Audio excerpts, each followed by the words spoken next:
Ngayong gabi, kung nung nakaraang linggo, jeepney driver nakasama si baby.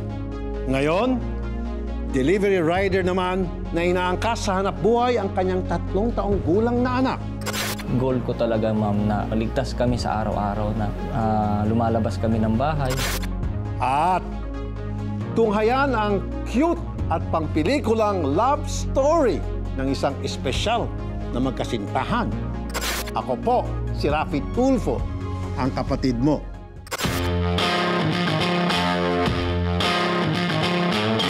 Marami ang nagtag sa amin ng mga netizens tungkol sa nag-viral na rider dahil palaging inaangkas niya ang 3 taong gulang niyang anak sa kanyang pagdi-deliver. Bakit nga ba kailangan niya itong gawin?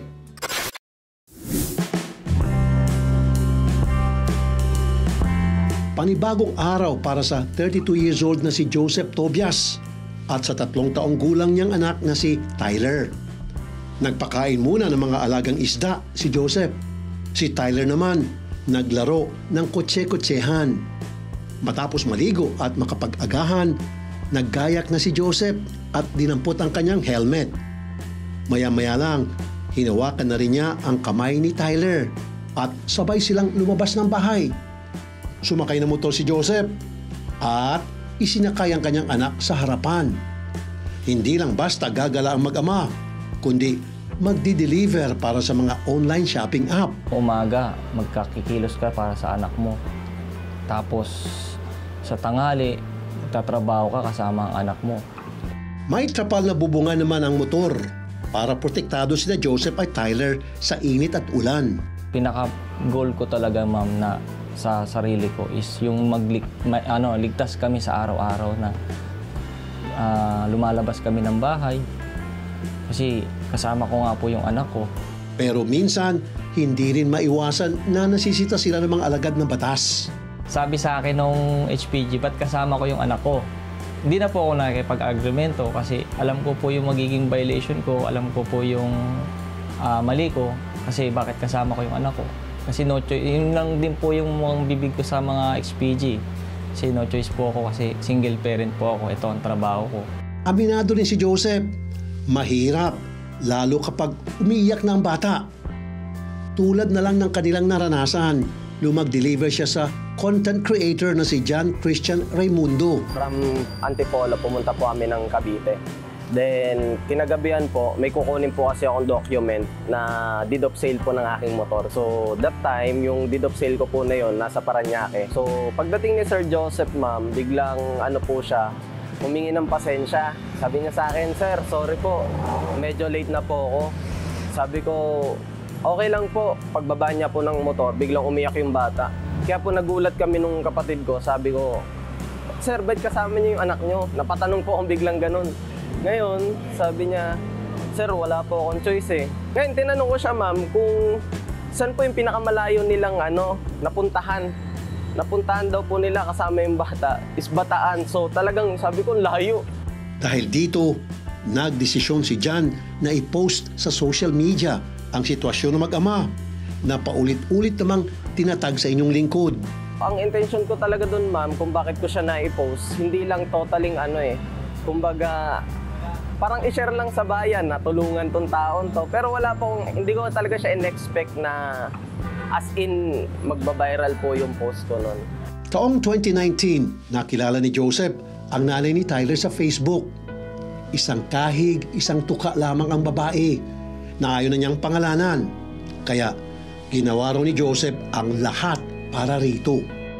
Hatid sundo ko pa siya noon sa school. Yun nga lang, habang tumatagal, lalo nilang napagtanto na hindi sila para sa isa't isa. Umipas din mga 2 taon, 1 taon. 2 taon, 3 taon, doon po lumabas yung ugali niya. Nagiging toxic na po kami sa isa't isa. Tapos hindi na po siya parang, ang tawag doon, yung dati po na pinapakita niya sa akin na care sa akin, lumabo hanggang sa yun.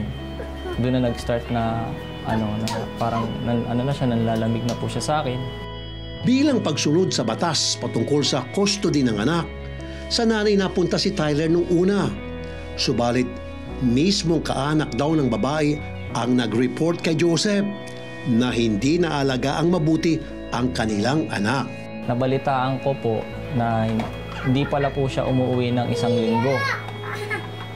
Siya umuwi ng isang linggo, tapos nalaman ko na lang po sa mama niya na yun nga po na may sakit po yung anak ko, 3 days na. Hindi po namin alam kung ano yung ginagawa niya. That day po, yun nun. That's the decide na po ako na kunin ko po yung anak ko. Ngayong si Tyler ay nasa poder na ng kanyang ama. May pagmamalaki ni Joseph na hindi siya nagmimintis sa lahat ng pangangailangan ng kanyang anak. Pinapakain ko po siya ng 3 beses sa isang araw. Yung mga needs po ng anak ko, hindi ko po pinapabayaan kasi yan po yung pinaka-importante. Ngunit kabado rin daw si Joseph, lalo na kapag dumating ang panahon na kailangan ng magsimula mag-aral si Tyler. Wala na kasi siyang iba pang masasandalan. Wala na po kami mga magulang, maaga rin po na ulila. Then 2 na lang po kami ng kapatid ko ang bumubuhay sa amin 2. Isa na naman itong kaso ng mister na iniwanan ng kanyang kinakasama. At ngayon ay inaako niya ang pagiging ama at ina sa kanyang anak.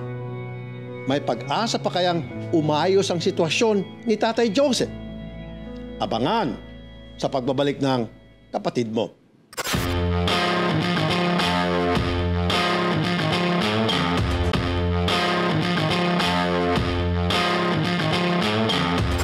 Matapos hiwalayan ng kanyang kinakasama, napilitan ng delivery rider na si Joseph na suluhin ang pagpapalaki sa 3 taong gulang pa lamang na anak.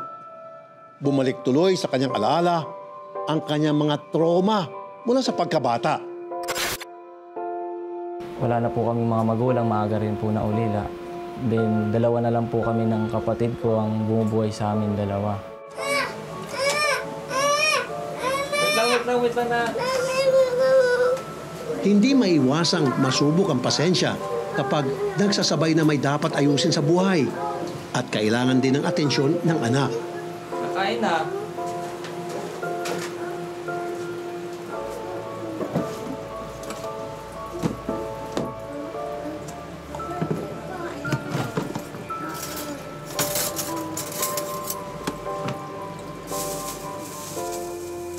Hinanda na ni Joseph ang hapunan nila ni Tyler.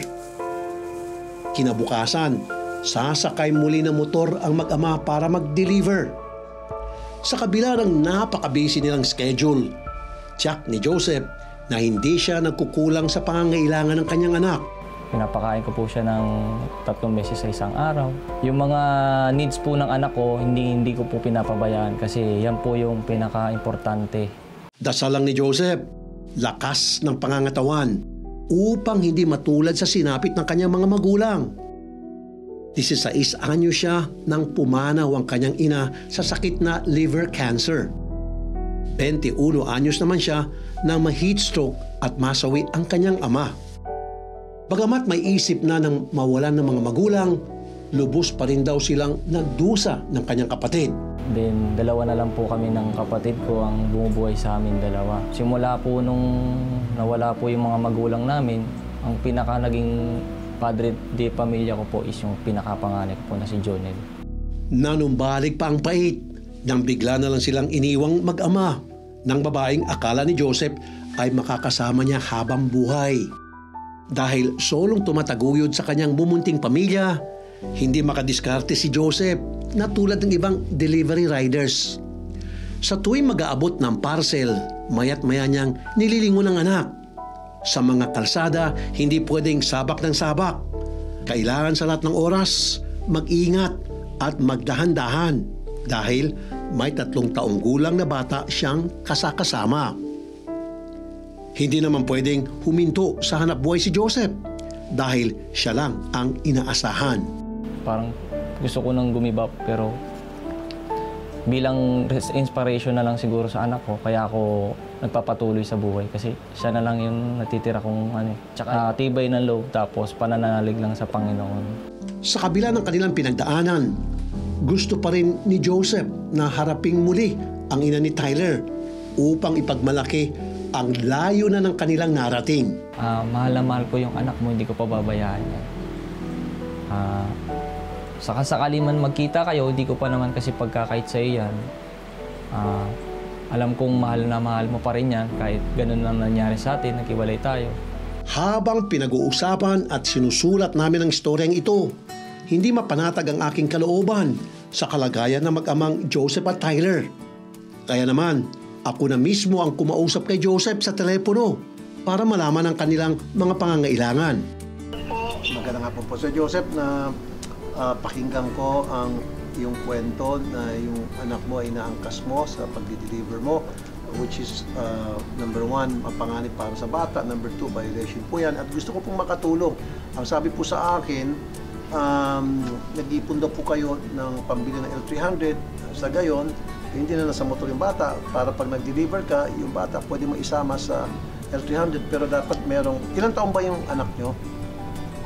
Ano po, sir, mag-bagtong taon na po siya ngayon, sir. Kaka-birthday na po nung April 5, sir. Dapat meron kang child seat dyan, tapos may seat belt. Ngayon, ang problema mo, pag nasa L300, pag nakabili ka, nag-ipon ka ngayon ng pang-down. Yan yung problema mo. Yes, Magkano na pong naipon mo? Ano lang po, sir, sa 30 pa lang po yung pera ko, sir, sa ngayon, sir. Kasi 30. ano pa po ako nag-shopee pa po kasi ako para maka-upot pa po ng posti pa. Magkano ho ba ang down sa L300? Hindi ko po kasi masasabi, sir, hanggang hindi pa po na-approve ng bangko, sir, Pero may mga Mitsubishi na rin po ako na inquiry po, tsaka photo. Sa ngayon po kasi, yung iba po kasi, sir, dinidecline po, gawa nga po ng napakalit po kasi ng salary ko. Kahit i-combine po dun sa kapatid ko po, sir. So, ibig sabihin, kahit na sagutin ko na yung kulang mo sa down payment, hindi ka pa rin ma-approvean.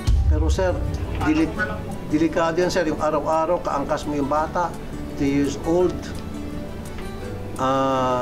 kasama mo sa napakalit pa ng batang yan, sir, di ba? Sige, sir, mag-usap kami ng mga tao ko, and then tingnan namin kung paano kami makatulong. Sir Joseph, nako, Yes, sir, maganda nga po. maganda po. Meron akong dalawang balita sa iyo. Isa lang pagpipilian mo. Ano muna gusto mo rin, yung good news o good news? Parang walang choices yun, sir, Siyempre, doon tayo sa good news. Ang good news is, hopefully next week, meron ka ng futon. Guaranteed. Salamat, sir. Kukunin na natin sa futon. Hindi ka nadadaan sa bangko. Ako nang bahala. Okay? Salamat, sir. Sure na yan. Okay, congratulations. Meron ka ng futon. Basta't alaga mo anak mo palagi, okay? Opo, sir. Salamat, sir. Okay lang yon. Okay lang yon. Pasalamat ka sa Panginoon, wag sa akin. Ginamit ako ng Panginoon para matulungan ka. Thank you din. Ingat palagi. Okay? Salamat po, sir. Lahat ng mga paghihirap ko na parang nabawi lahat na ako. Yes, sir. Hanga po ako sa inyo. Lumalabang kayo ng parehas. Tulad sabi ko kanina, yung iba nga dyan, lalaki ng katawan, nang scam pa, gumagawa ng katarantaduhan para makapangloko ng tao. Ikaw, lumalaban ng parehas. Kahit na naghihirap ka, ginagawa mo lahat para sa anak mo. Salamat, sir, sa pagiging ulirang ama. Okay? So po, salamat. Speechless talaga ako, pero wala akong ibang masasabi talaga. Maraming salamat po. Guaranteed, sir, next week meron ka ng sasakyan. Brand new, i-deliver namin sa iyo, okay? Sasamahan ka namin doon sa mismo may-ari ng futon sa kasa at ibibigay sa yung susi. Okay, sir?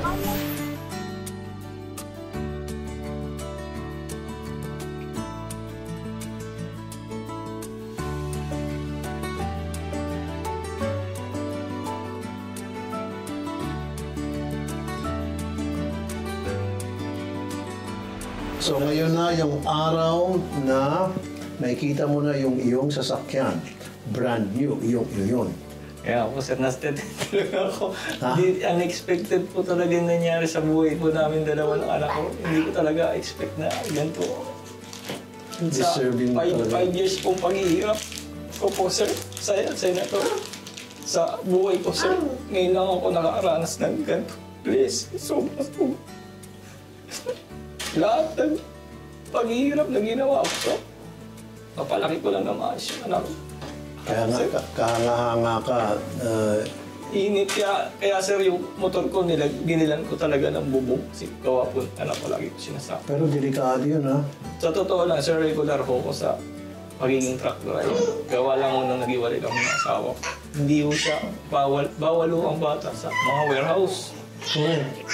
At saka yung sa motor, kung tutusin bawal yun, pwede kang mahuli noon kung talagang pipilitin ng mga traffic enforcement natin, baka naging maluwag lang, naawa sa'yo, pwede kang matikitan doon.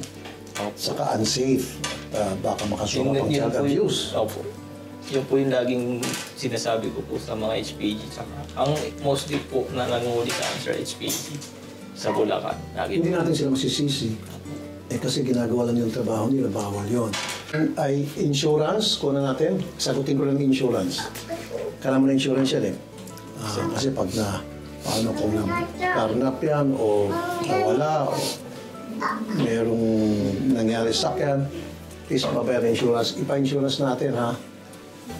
Okay, kaya natin insurance. Ako sasagot ng personal ko. Iyak ka talaga ako sa unexpected talaga nangyari sa buhay ko. Habang naiyak ka, natatawa siya. Ito sa kanya, natuwa siya. Walang anuman. Yung sasakyan binigay namin para kabuhayan ninyo mag-ama.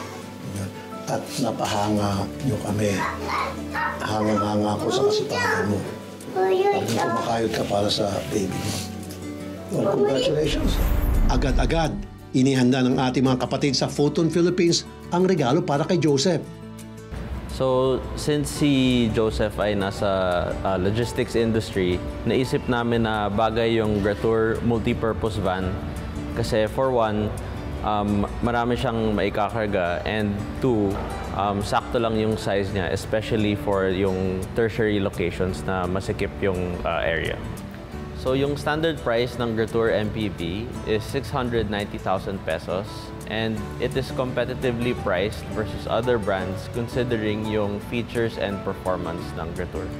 So yung Photon Motor Philippines, 18 years na nga kami dito sa industriya. No? So ang lagi namin sinasabi is, we want to empower Filipino business. So tama-tama ito kay Joseph, no?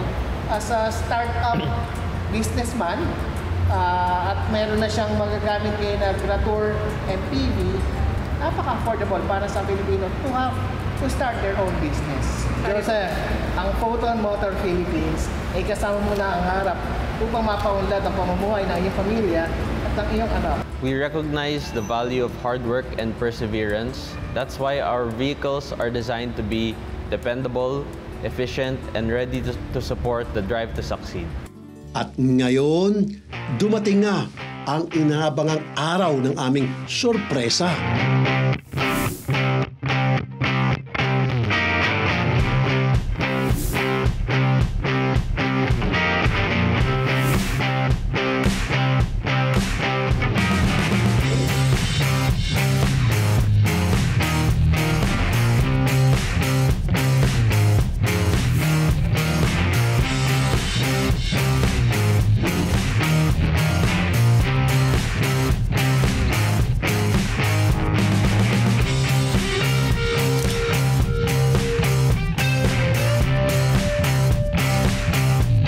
Thank you po, Senator Rapi Tulfo and Photon Motor Philippines Inc. Sa binigay po ninyong opportunity sa akin na magkaroon po ko ng 4 wheels. Maraming salamat po. God bless po.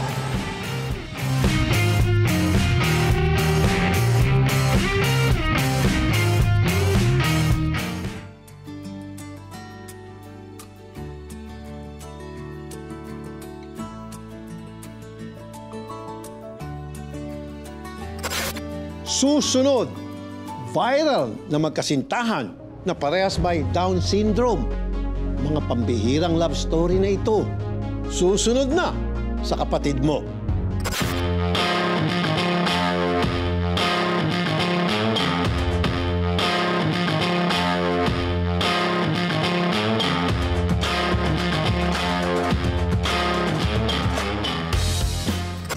Kakaiba sa mata ng publiko ang pag-ibigan ng magkasintahang kapwa may kapansanan na sina Kelvin David at Shirley Simon. Pero promise ko sa inyo, makaka-relate kayo dito. Sumasayaw at sweet na sweet. Todo bigay sa pagigiling. Damang-dama pa nila ang lyrics. Para kang nanood ng music video ng isang love song. Maraming kinikilig, pero mailan ding kumutya, lalo't kapwa may Down syndrome ang dalawa. Ngunit eto, totoong magkasintahan pala sila. Ang boyfriend, si Kelvin, 28 years old. Mahal ko siya. At ang woman of his dreams, si Shirley's, o mas kilala bilang si Liz, 35 years old. Love na love ko po si Kelvin po. Ang relasyon nila, 10 years na.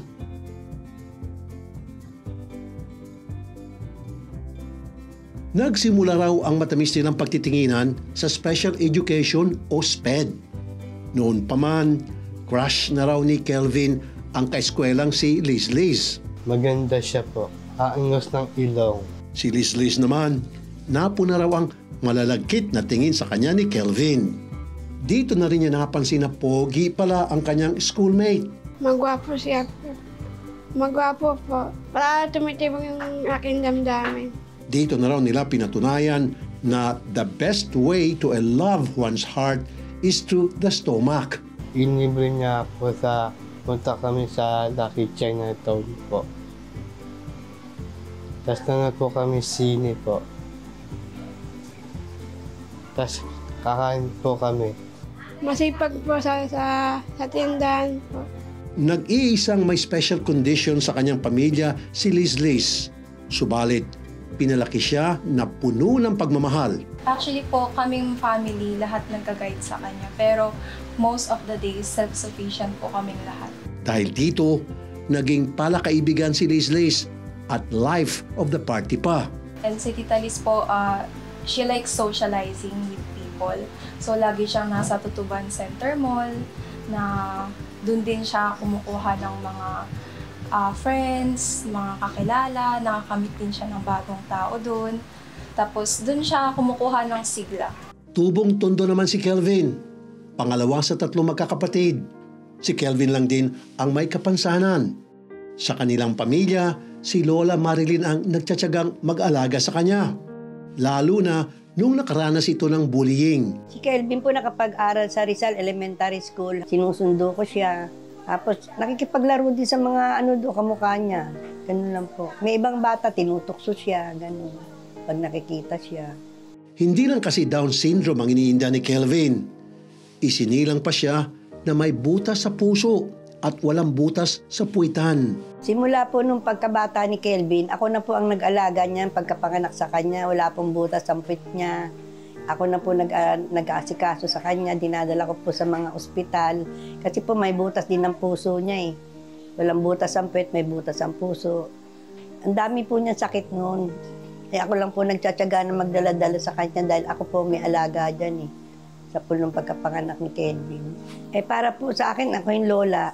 Ako po talaga yung magmamalasakit sa kanya, sa mga, lahat ng niya, sakit sa katawan, lahat po ng mga ako po nag-iintindi sa kanya. Para na po niya akong nanay talaga.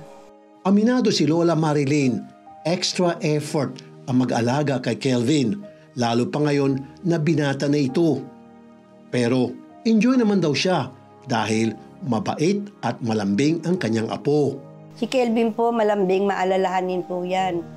Nagugas ng pinggan niya pag alam niya, Nay, ugas ako pinggan. Maski ganun siya. Tumutulong sa akin pag inutusan ko, sumusunod din po. May special talent pa si Kelvin na kahit mismong si Lola Marilyn kinikilig. Kung sakali na ikaw ay meron ng iba, kailangan mahal. At sa tuwing may nagpo-post ng video ni na Kelvin at Liz na sweet, abay, mga kamag-anak pa raw nila ang naunang kiligin. Usually nagda-date lang sila, tapos kumakain sa labas, naglalakad, gano'n. Nung unang scroll ko sa FB, habang nag-i-scroll po ako, palagi po kasi nag-cellphone din. Tapos nakita ko lang na marami na agad siyang views. And nagulat ako nun kasi, uy, si Talis to, kasi kamukha niya. Tsaka bukod doon, andun si Kelvin na lagi ko rin nakikita. Tapos nung tinanong ko pala siya nung pupunta ako rito, Talis, ikaw ba to? Ikaw ba yung sumayo sa Tutuban? Tapos sabi niya siya nga. Tapos doon ko na-confirm na siya yung nasa video na yun. Kung pwede nga lang daw sana, lagi na lang silang magkasama. Subalit, aminado pa rin si Kelvin, hindi pa nila kakayanin ni Liz na lumagay sa tahimik dahil na rin sa kanilang kondisyon. Malulungkot po ako, di kami nakikita. Malulungkot ako, tatawagan ko siya. Bibigyan ko siya ng flowers po. O, di ba? Kinilig din kayo. Pero tulad ng ibang mag-sweetheart, dumaraan din sa pagsubok ang kanilang relasyon. Susunod na yan sa kapatid mo.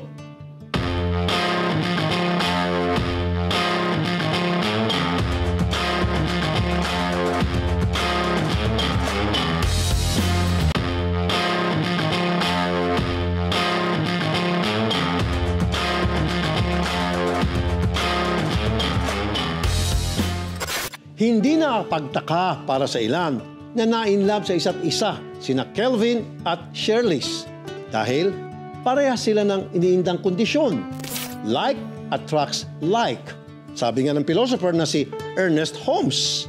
Ngunit minsan, napapasok din daw sila sa mala against all odds na sitwasyon. Malulungkot po ako, di kami nakikita. Mahal po siya. Sa halip na bulaklak, sa awitin idinadaan ni Kelvin ang kanyang pagmamahal kay Liz. Hindi rin daw kasi kaya ng kanyang bulsa ang mahal na presyo ng bulaklak. Kakilala kami sa school po sa Sari-Sari. Tapos, kung may pera lang ako, inibre ko siya. Si Liz po. Nung na-interview namin sila, abay, 3 months na pala silang hindi nagkikita. Parang long-distance relationship lang. Malulungkot po ako. Malulungkot po ako, di kami nakikita. Malulungkot ako, tatawagan ko siya. Ngayon, matatapos na ang kalungkutang nararamdaman nila dahil kami na mismo ang nag-ayos ng kanilang first ever proper date.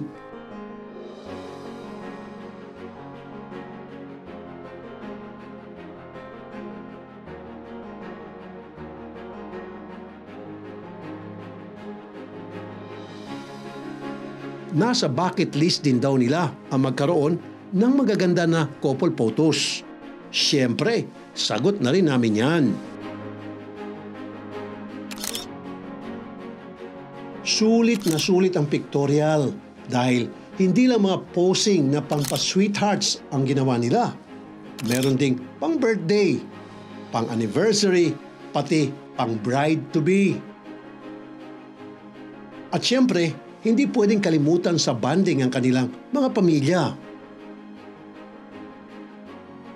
Batid din natin ang isa pang iniindang kondisyon ni Kelvin, ang anorectal malformation, kung saan walang butas ang kanyang puwitan. Dahil dito, kailangang saluin ang kanyang mga dumi mula sa ginawang butas sa kanyang tiyan. Bilang tulong, binigyan na rin natin sila ng supply ng colostomy bags na pang-1 buwan.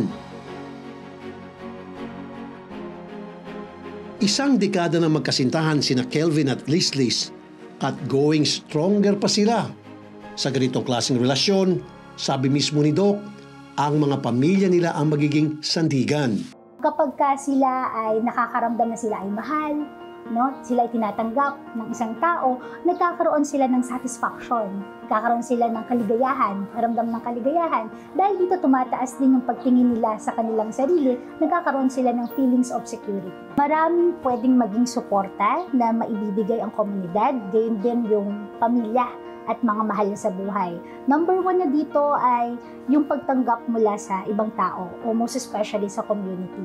Kapag nararamdaman ng isang taong may ganitong kondisyon or Down syndrome na siya ay tinatanggap at hindi itinuturing na iba sa iba, malaking maituturo nito para mas mapaitaas niya yung pagtingin niya sa kanyang sarili o yung kumpiyansa niya sa sarili at yung self-esteem na nabubuo dahil sa magandang suporta o patanggap na dinaranas o tinatanggap niya mula sa ibang tao. Ito yung makakatulong para magkaroon din siya ng kumpiyansa na kaya niyang i-manage yung kanyang sariling relasyon. Again din, nakakatulong din yung pagsuportang emosyonal ng mga mahal niya sa buhay, most especially yung family members at mga kaibigan. Dahil isa sa mga parang limitasyon or challenges na nararanasan nila ay nahihirapan sila sa pagproseso ng emotion. It could be very overwhelming. So, sa pamamagitan ng pagbibigay ng payo, pagbibigay ng suporta, pagpaparamdam na nandyan tayo sa kanila during these times na na-overwhelm sila with these difficult emotions, malaki yung maitutulong nito sa kanila. Ayon sa isang Bible verse, love always protects, hopes, and perseveres. At yan ang matatawag nating tunay na love wins. Hindi biro ang 8 years and going stronger para sa sino mang magkarelasyon, normal man o may pambihirang kondisyon. Magsilbi rin dapat na inspirasyon ang kanilang pagmamahalan sa ating lahat na anuman ang inyong sitwasyon, lahat ng gusto mangyari ay posible basta wagas ang pagmamahalan. Hanggang sa susunod na linggo, ako po si Rafi Tulfo, ang kapatid mo